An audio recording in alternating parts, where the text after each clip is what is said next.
Simply Tammy. It's a blessing that I'm here, I'm alive. No, I never ever have to cry, cause it's something I know will always work for me on my side. Not a thing I even have to fight, All things work together for my good. Life speaks if you listen, it might be sound. Watch the love come alive. Sharing the truth that inspires, Sharing the truth that inspires, Sharing the truth that inspires. All things work together for my good. Life speaks if you listen, it might be sound. Watch the joy come alive, watch the joy come alive. Sharing the truth that inspires. Inspired to love, inspired to grow, inspired to heal, inspired to live. Simply Tammy.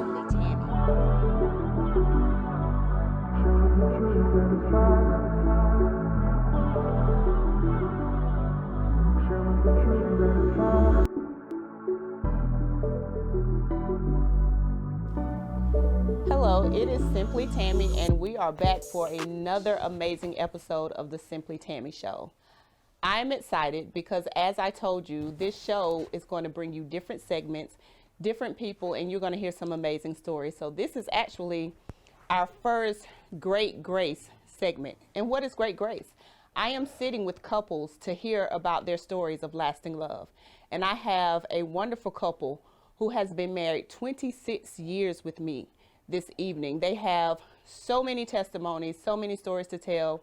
So without further ado, I want you to join me in welcoming the Lindseys to the Simply Tammy Show. Good evening, good evening. Good evening. I am so excited to have you guys with me tonight. Yes. So we are going to jump right in. Let's start from the beginning. How did y'all meet? Oh, wow. Okay. Actually, Ken and I, we met at a party. Okay. I was 17 years old and he was a little older. We actually met on the dance floor. Okay. Okay. Yep. So met on a dance floor. Where was the first date? Oh, wow. It's back to the same place, wasn't it? Pretty much, yes. Yes, yes. So they have college nights, and so they had a particular artist that came in, and I guess it was a date because I got in and she wasn't able to get in. Okay. I don't think that was a date. But we'll leave Oh, it at so y'all went to a spot he was old enough to get into, Yes. but you were not. that. No, Did he go in without you? he did, and it was my birthday. Let's talk about Grace. It was my birthday. You left her on her birthday, Ken? I did. So long And you story gave him short, another chance. I did. So you guys are the epitome of grace from the beginning. Absolutely, yes. Yes. Okay. So then how were you able to get her to go out with you again after that incident? After, I guess, I would say bugging her, a few phone calls, she went off to college, and I kind of tracked her down. And to say this time I have lived a life that I thought was great, I thought was good and having fun, and now I'm transitioning like, you know what? I want to do something different. And she presented something different. So I wasn't prepared, but I knew that, man, she was different than what I always had or I always dated. And I'm like, man, I need to really try to stick with this girl. So I followed her. Okay. So he's going to say followed instead of stalking. You weren't stalked, were you, D? You bet not. Okay. I'll say followed, but somehow he made his way to Clemson quite often, and we'll just pop at different popping up. different places Yeah. that I was at. Okay. And this is well before social media, cell phones, and tracking, and you just knew Yes. where she was at. Yes. Okay. That's a little scary, but we ain't going to go there. That's it. That's it. So when we think about marriage, marriage is about purpose. But being as young as you guys were, did you marry for purpose, or you married because you just liked what you saw? I take that because Dee's answer is different because we both have talked about this. For me, I believe that God sent her. When we was at the college party, whatever, she came in and just how she talked. And then when I met her parents, it was something that I had desired, but I never saw. And we tell people this, outside of the Huxtables, I really didn't see a functioning family that where the mom and dad was there together and really had some substance and really was doing some things. And when I met her, and I was like, okay, this does exist. So I believe that she was God sent, and but I was nowhere prepared for what God said. Okay. Yeah. What about you, Dee? Was marriage something you always desired? I desired it, but much later in life. Okay. I got married when I was 21. Okay. And I was not ready to be married. I really enjoyed spending time with Ken. We were totally opposites. We grew up very differently. Okay. But there was just something about him that just really kept attracting me to him. And so I was kind of excited, but didn't know what marriage was going to be like at all. Okay. So at what point in your journey did you realize that there was a purpose for you two being together? Oh, man. I came in knowing it was purpose. Okay. Because, you know, like they say, hindsight is 20/20. I knew my parent was praying for me. I grew up in the church, but I never had a clear vision of what it means to walk with Christ or what purpose was. And the church we got married at, Dee was already attending. And it was sort of under the charismatic, the fruits of the spirit, things of that nature. And I came in, it's like I came to life. It's like, oh, wow. I always felt led or felt called to preach because the church I grew up in, I was drawn to the pastor, and a lot of people was pouring into me. I didn't know why, but later on it kind of came together. So getting married, I knew that I always wanted to be in some form of ministry. Okay, so Dee, going back a little bit, you know, he being a little older, he knew what he wanted, he knew what the purpose was. Now, he done stood you up on your birthday. You really didn't want to be in something serious this young. You said it was something that just kept drawing you back to him. Do you know what made you keep entertaining him even with the initial flip up with, so you gonna go in this spot on my birthday and leave me outside? Well, telling our age now. Back then, I didn't know. I honestly did not know. It was just something about Ken. Again, you know, like for a lot of young girls, we have that little checklist of what we want, and you know, that fairy tale wedding, that life. And I wasn't able to check much off that box. No slight to him, but it was just, you know, we were just on two different paths. Understood. But it was just something there that I was like, there's something about him. Wow. I don't see it even in his actions now, but maybe I was just looking at his heart. He had a very good heart, even though he did leave me outside. But you know, I'm just gonna Let me tell you, no, we was not dating then. We was getting to know each other. Okay. Come on, We'll let's clean it up. That still don't make that right. That still don't make that right. For that guy, that was. I'm sure you made up for it in these 20 plus Absolutely. years, but yeah, at that time. So let's talk about the process. Ooh, that's good. Everybody's excited about becoming one. But what did that look like for the two of you to become one? Okay, so we've been married for 26 years, and we, you know, we're very to be open and very celebrated. transparent. Even when we talk with other couples, it wasn't probably to about year 15 where we really saw ourselves becoming one. Me really understanding our purpose. We had to get some inner healing, both of us, and we didn't know what that was the first 15 years. It was like we was just, you know, bumping heads. It just chaos, to be honest with you. And then we had children, so that was added pressure. Right. So probably year 15 of our marriage is when we started saying, okay, we got to do something different in order to have a different outcome. To be exact, probably year 15, February 21st. By this time, I think we've been married 17 years, and we kind of like hit a brick wall. And like Dee was sharing, we needed inner healing because a lot of our issues within our marriage didn't involve each other. Right. It stemmed from childhood. It stemmed from bad decisions.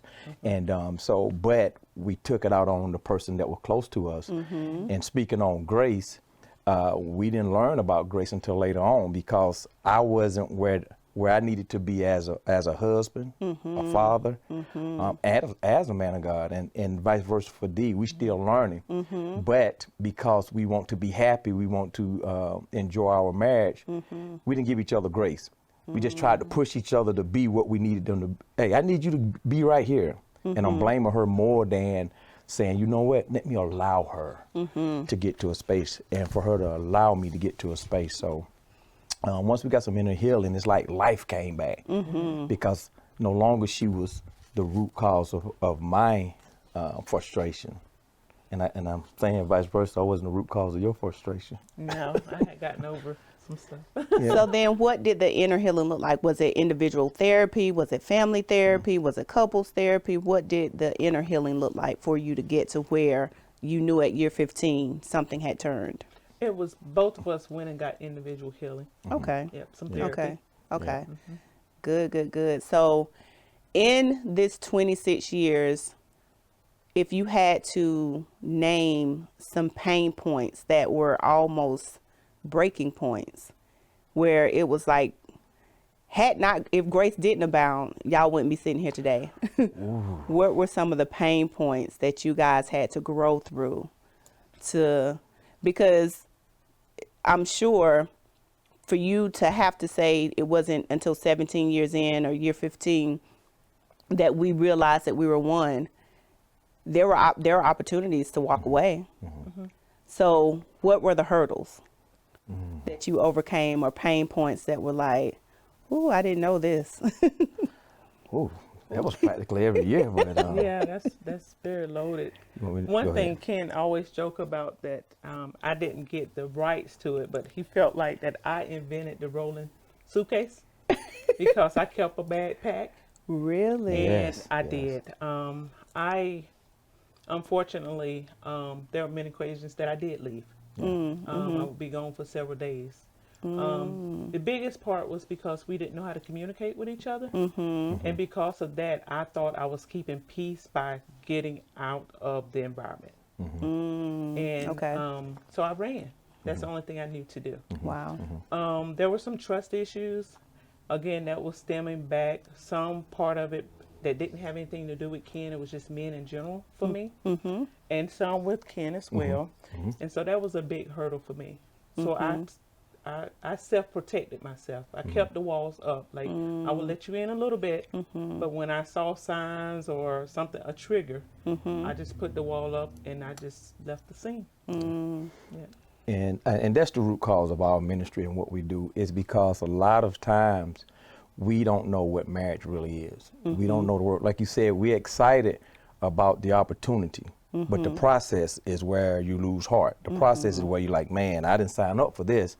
I signed up for the pomp and pageantry of marriage and wedding, but that process. And so for us, I came in just really having an ideal of what I thought marriage was, and narrow-minded, my way or the highway.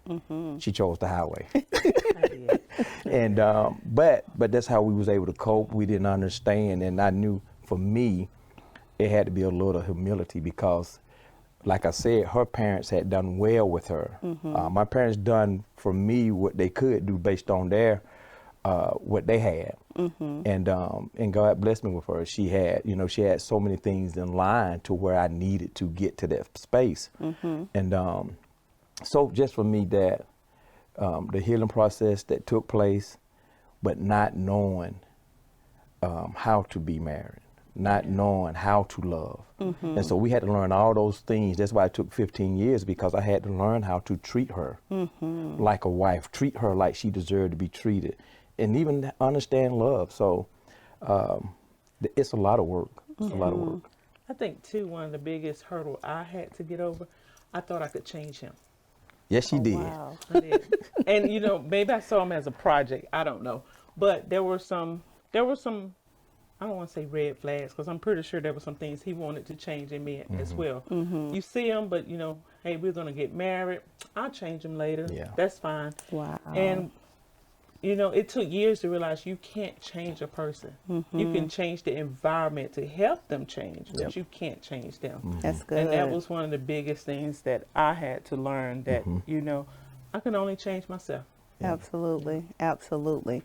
One of the things that you guys say in your bio, that one of the things you had to overcome in your marriage was the lack of relatable individuals to help them during their development. And I can imagine being a young married couple and, you know, not just in marriages, in our community, we don't hear a lot of conversations about the truth and about how things really are. And this is, you're going to have to do this.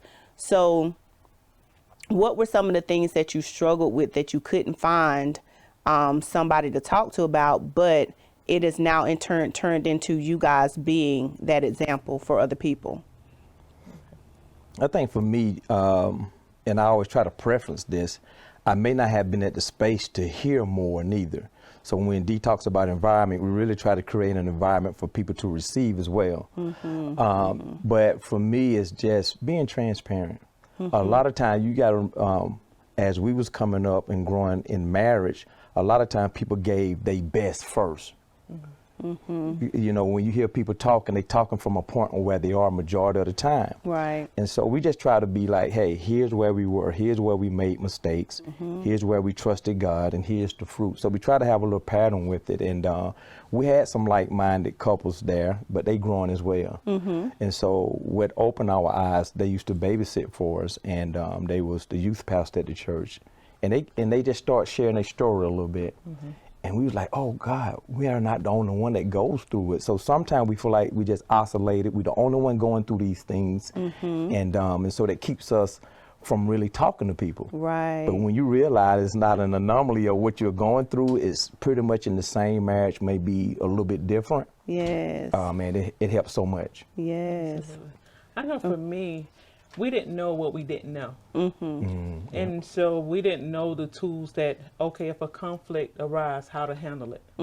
You know, we had our premarital counseling, but it was really sitting there just talking to the pastor. And of course, they're telling us all the biblical things, but they're not giving examples. And, you know, at that point, we was, you know, going through a few things. And of course, we're not being transparent. They're not being transparent.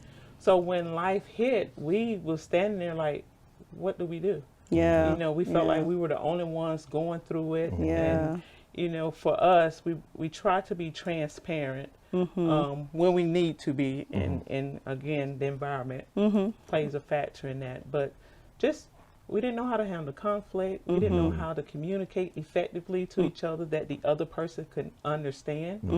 You know, I always wanted to give things from my perspective because I thought I was right. You know, and I'm pretty sure Ken thought he was right. It was my way, Yeah, so when you got two people thinking they're right and then there's conflict, no one told us how to just, hey, sit down, here's some tools. And so we fumbled for so many years. Yeah. Hey. Just for a moment, I wanted to interrupt you. So no, the video has not messed up. This is an intentional interruption. Just for me first to say thank you, because if you've gotten to this point, that means you're still watching this interview and hopefully you're hearing some things that are helping you, encouraging you, inspiring you. But I thank you for taking the time to listen, to get to know some of these amazing people, and to be encouraged and inspired by their stories. Second of all, I want to give you an opportunity to partner with me. If there is something that you think you can offer to this platform, either hands-on if you're local to the Greenville area, if you know some guests that you think I should interview, or if you see the transitions that we've gone through from when I started with Women Who Win and now doing this in my own space, and you say, I want to support that vision, I want to give to it, we welcome any type of support that you have to give. We also are going to have opportunities for organizations and businesses. You don't have to be local to Greenville, but we can spotlight you during our show segments. If any of that sounds interesting to you and you want to participate, shoot me an email. I'm going to put the email address on the screen, and I want to give you all of the information on how you can partner and connect so that we can keep bringing these people before you, sharing their amazing stories, offering them a safe space to share their journeys and to also help encourage you along yours. So thank you again for listening. And now back to this interview. Yeah. So things like, you know, of course, raising children, managing money, maybe death of loved ones within each other's family. Have you guys had to walk through some of those? And it has any of the, well, I know you guys, of course, raising children because you got children and grandchildren now. But has any of those been any of those moments that hit you hard and made you look at where you were and take a second look, like, what are we doing? I think for us, because once we found a rhythm in life and kind of understood how God wanted us to move, a lot of those things didn't catch off guard, but I know having a business to fail and losing a lot of money, for us, the financial side of it, kind of rocked us. And I think that for me, maybe in the last thing that I probably felt like, man, this woman finna leave, because she takes it on as our venture, but it was solely mine. But I love how she shared it, and that's a testament to how God has, where he has brought us from. But for us, the family, we talk about those things now. We talk about our parents are getting older.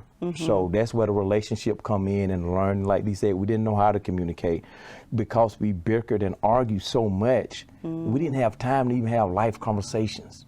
Oh, wow. Yeah, it was just constant turmoil. So y'all would just fight about anything? Anything. Toothpaste, toilet paper. At me? Why you swerve in the street like that? Yeah. Really? Really? Because for us, it seemed like it was a normal just to be at each other. Oh, wow. Yeah, and we didn't know any better until one day we said, like, man, I said I like seeing her smile. So if I had a choice to see her frown or smile, and I'm always choosing smile. So we had to practice some things to keep an environment of peace, keep an environment of, loving one another. Because if I can choose to stay at a disagreement and argue, I don't want to be that long. Yeah. So when we choose to say, hey, let's help each other, create an environment of smile, because now we got kids. They're beginning to see it's affecting them. And so we had to do something, and trusting God, and material came by. We read a few books, took a few classes, implemented it. It didn't happen right away, but once we began to see the fruit, so that helped us to trust God more and his way more, because we began to see the fruit after all those years of just hoping and trusting, and it came to pass. So, So thinking about, you came from a two-parent home? Yes. Did you as well, or? They divorced after I left. Okay. Yeah. So did either of you bring your ideals or patterns that you saw in your house and try to repeat that, or were you like, I'm going to do everything different than what I ever did before? That was the biggest rift there. two different backgrounds trying to implement two different truths. Yeah. Again, you grew up one way, you think you're right because that's all you know. Exactly. So yeah, we bumped heads a lot, and there were some times where some things in my home I was like, I'm not gonna. Which I realized you should never say that, because usually you being that way when you say you're not gonna do something. So yeah, early on we bumped heads a lot. Based off of upbringing and wow. And what we typically do, because you got man and woman alone, there's two different thought patterns, two different ways you're going to respond. But for me, I was more idealistically favorable of her household, how her parents did things. And but when it came down for her to start telling me what to do, I had a different response, but that's where humility come in at. Yeah. She had a lot of things in place. So once I realized, look, this is my helpmate. You know what I mean? I was really against my helpmate when she was trying to tell me, hey, Ken, we need to do this financially wise. Have you thought about this? So what we end up doing is saying, okay, let's put some D in the pot. Let's put some Ken in the pot. And let's walk away from the table with the best decision, with the best idea that we can do for our family. So it doesn't matter who right or wrong. What's best for us right now. So it like I said, 15 years we starting to realize, okay, wait a minute. Your right is your right. So let's come together and come up with a new ideal of what's right for us now. So then when we talk about purpose, in 2020, you guys started A Grace to Grow. Yes, ma'am. And I think we have your logo that we'll put up on the screen. But what inspired that, and tell us about what A Grace to Grow is and what you guys do. Okay, well, the name itself, we were sitting down one day and we was, had been talking, and throughout the years of even when we were not getting along, we've always served in ministry, always.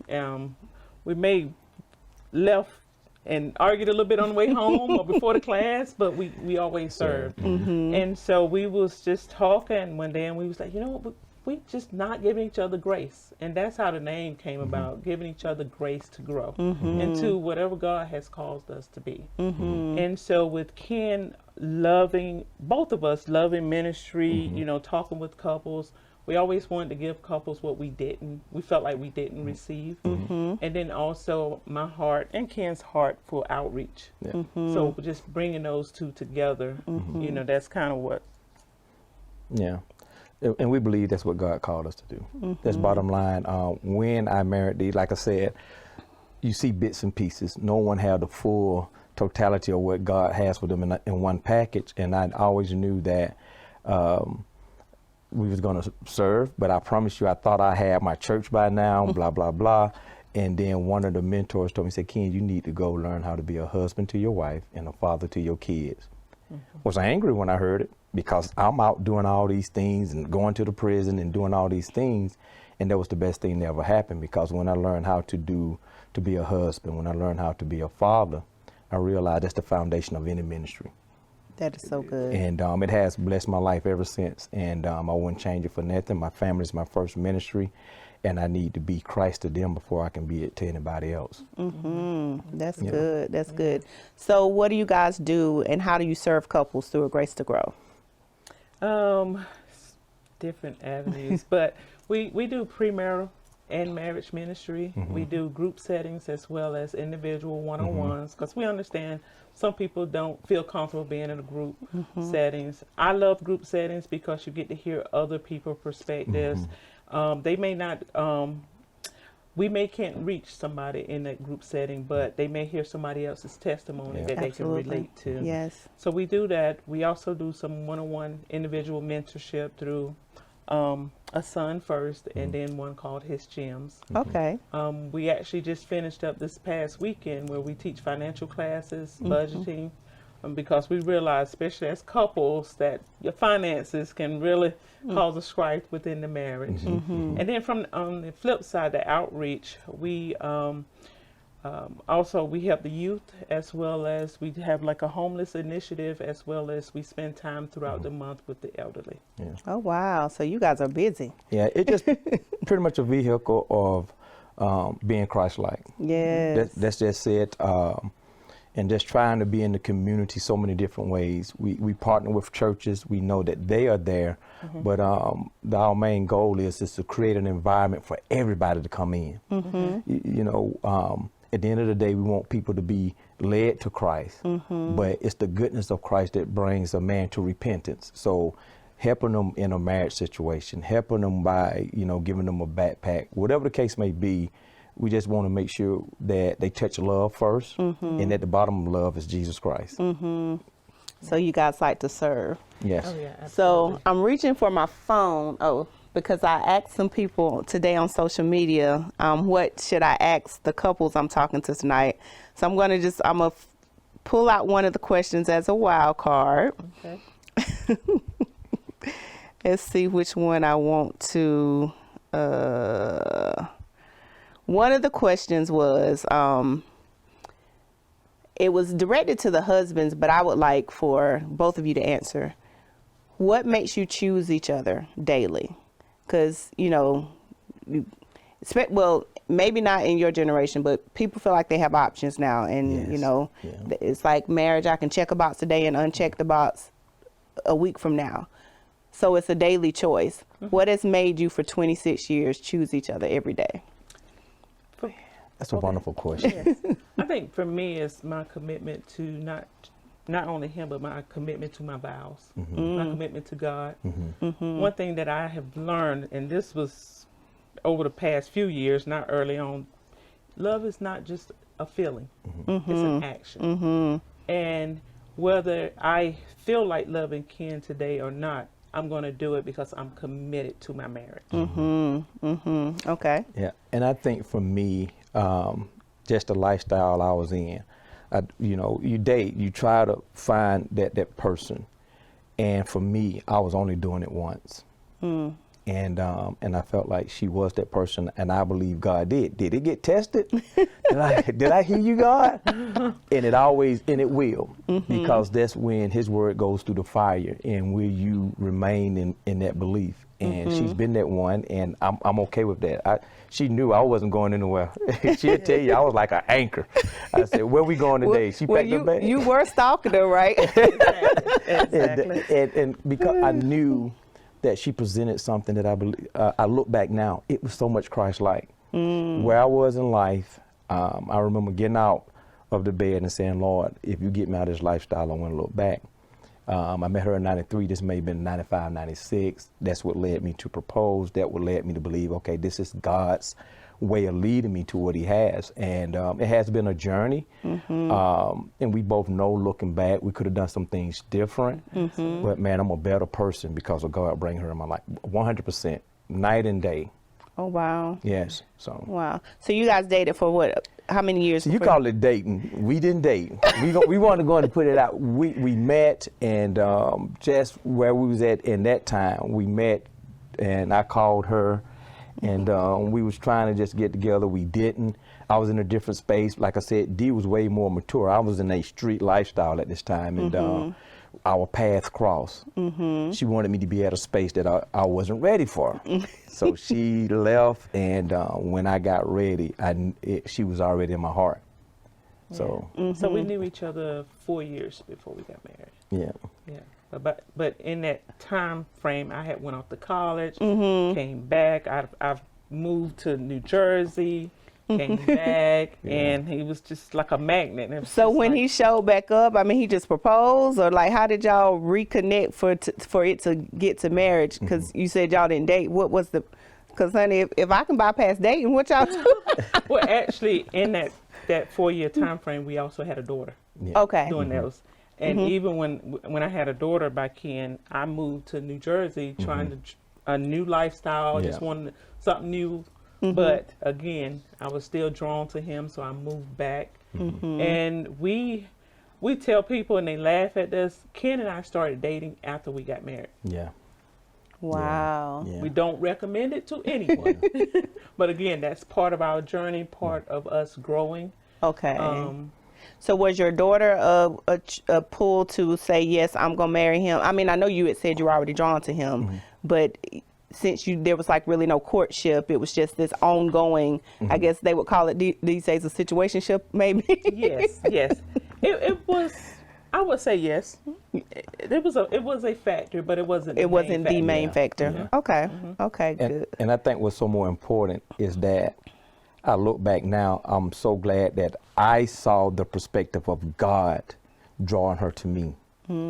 That was so much the anchor, because it's clearly what the word says. And I didn't know that then, but you know, he who finds, and that's it. And she's been my favorite ever since. Oh, wow. And it's like I said, I don't believe in just trying to say stuff, but this is true.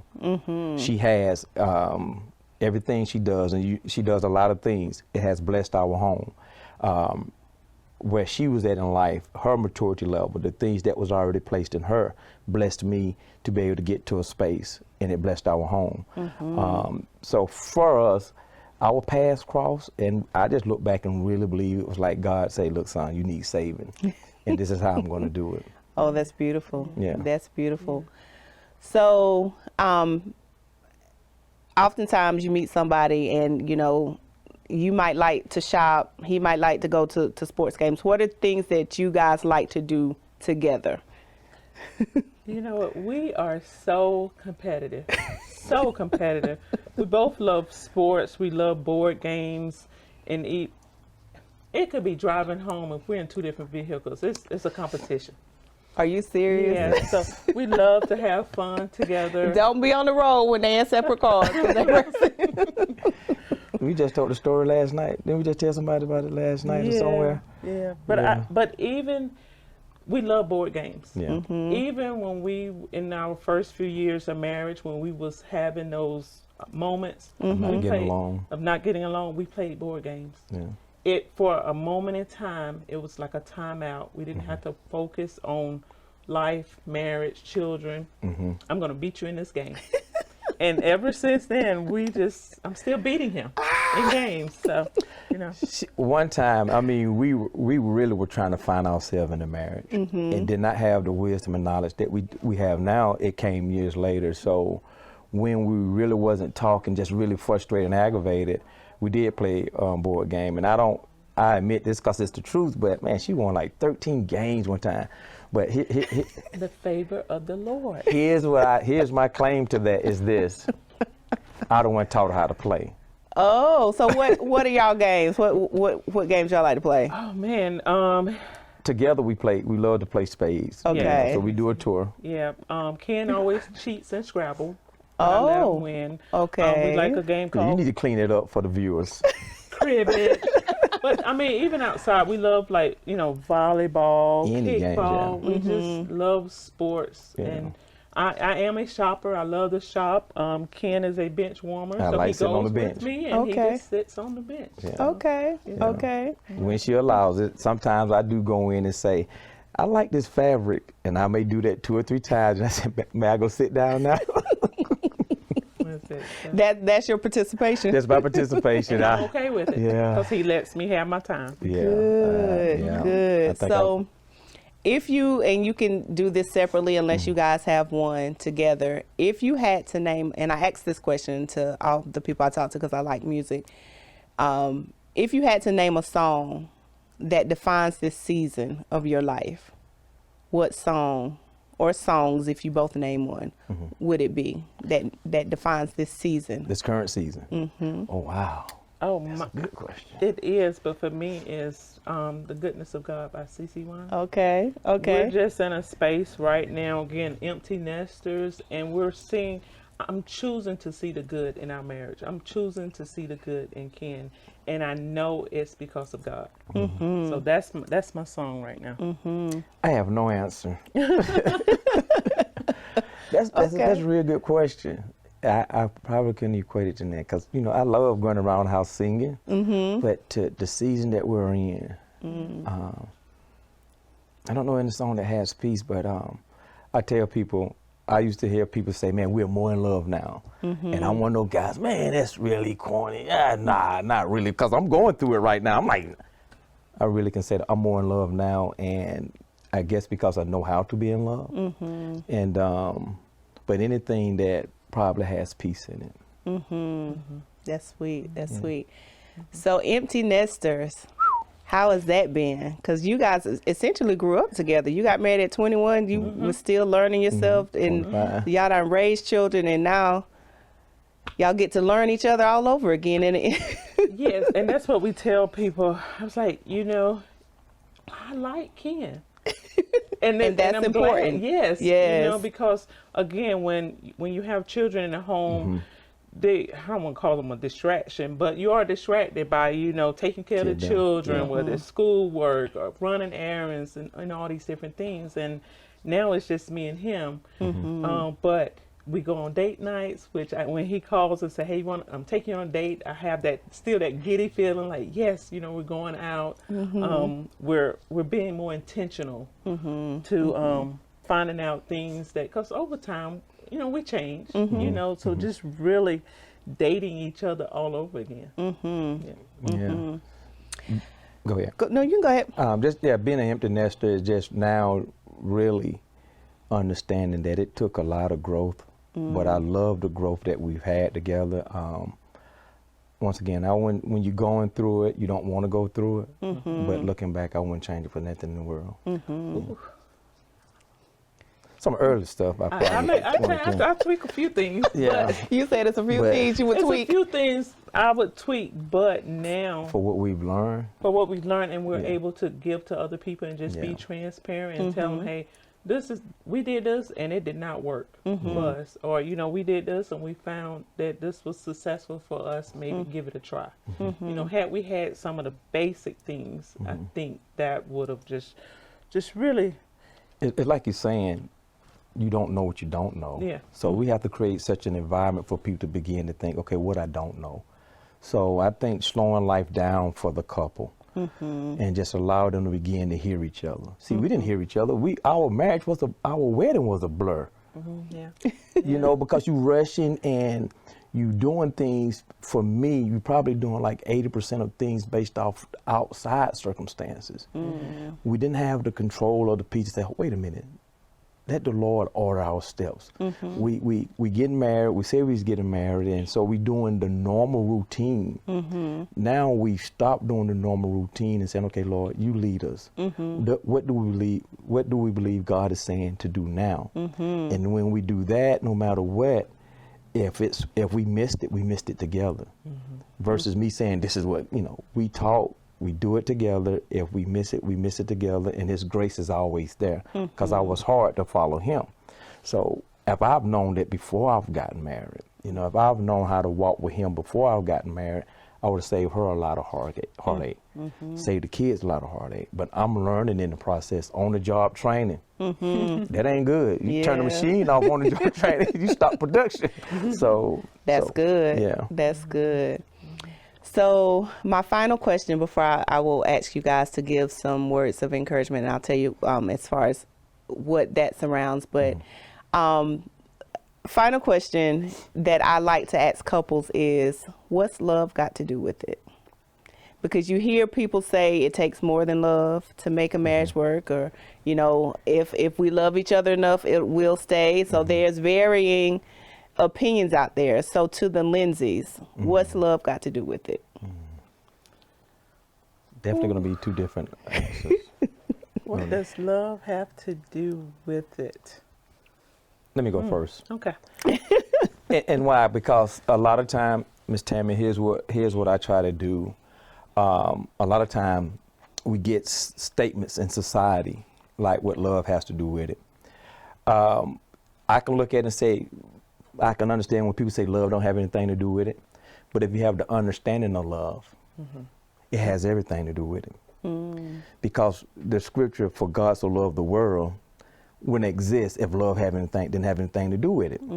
So for me, understanding love, where it talks about love is not boastful, love never fails. So my understanding of love, not conditional love, unconditional love is that I'm going to better myself to be better for her. It's not the feeling, it's the commitment part of it. And so it's twofold. Now, what the feeling of love got to do with it? Nothing. But the understanding of love and how to love has everything to do with it. I like that. Yeah. I'm going to say ditto. I like that answer. Very good. Very good answer. Okay. Yeah, I agree Okay. with that. So being 26 years in, having a ministry, that's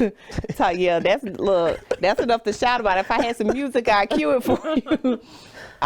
Having a ministry centered around grace, what would you say to the couple who's young and struggling or new and struggling about how to transition through those hard years and how to extend grace? And, what would be your words of advice to those couples? And I think you guys can look in this camera and just share what you would want to leave with some couples that are either maybe considering marriage or newly married. Okay.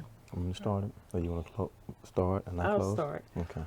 I think for me, because I got married so young, make sure you know who you are as a person, as an individual. Yes. Yes.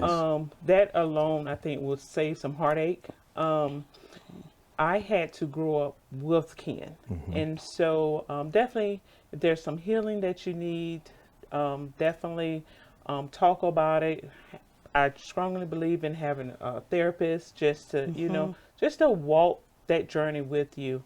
I think that was the biggest thing for me. Yeah. Okay.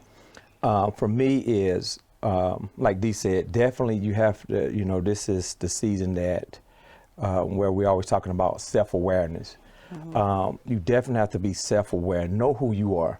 You don't want to go into the marriage being healed, learning how to communicate, learning how to do those things.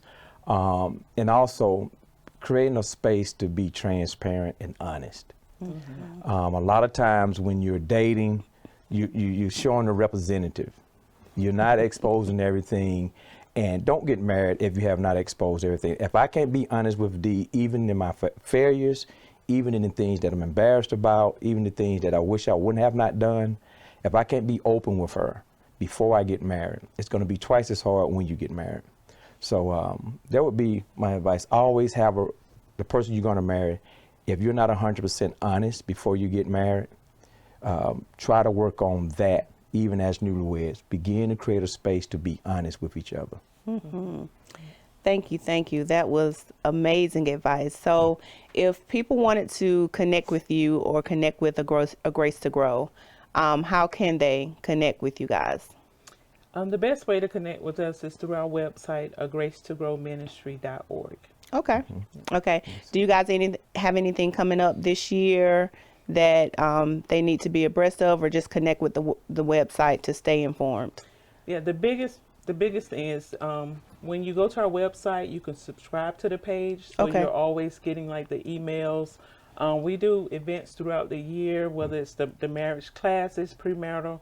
We're actually planning another couples game night coming up in April. We're having a family fun day in the summer. Okay. So we try to do something at least once a quarter, just to get couples involved. Okay.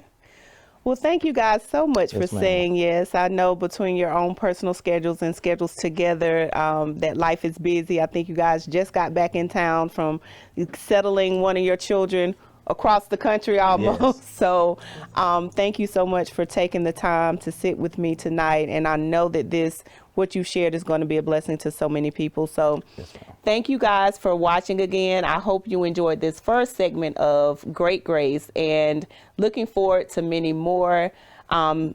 Connect with the Lindseys. They are amazing people. I've known them. I don't know how many years now I've known them, but they have always been consistent, always been wonderful. And what you see here with them is what you get every time you're in their presence. So they are who we've seen here tonight. So connect with them. Also, stay connected with me. There are more interviews, more shows coming. So thank you for watching, and have an amazing day.